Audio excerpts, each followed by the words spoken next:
One of the issues I have is what I would consider a little bit of an ethical issue. One of the things I'm concerned about is tonight on item number 18, which I'm opposing Councilman Warshaw being appointed to the Foothill Transit Board.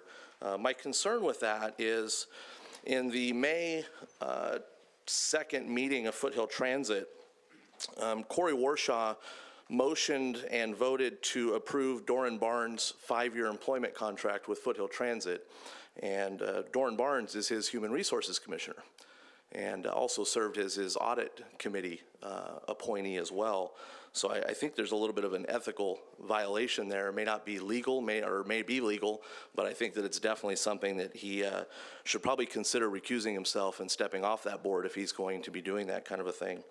And then on top of that, he's also appointed another Foothill Transit employee who's appointed to the Community Services Commission, and she is the operations contract manager for Foothill Transit.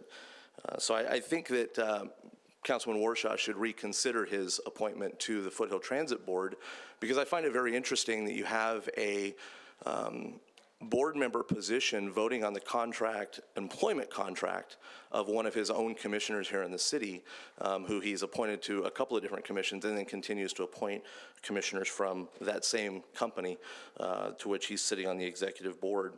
I also want to point out, I don't know if the public is aware, but in that same meeting, Mr. Doran Barnes, who's the executive director of Foothill Transit, mentioned that through the efforts of the Vice Chair Warshaw, a meeting was held with Starwood, the owners of the West Covina Plaza, about a possible development of a transit center.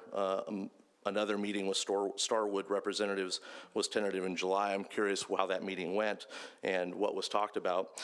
Also, Mr. Warshaw was thanked by the executive board for the approval of a preliminary design of the West Covina Transit Center.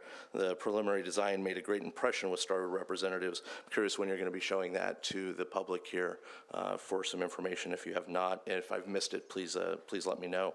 But I would appreciate it if he would reconsider his appointment to that board, considering what I consider a little bit of an ethics violation. Thank you, gentlemen, and again, congratulations.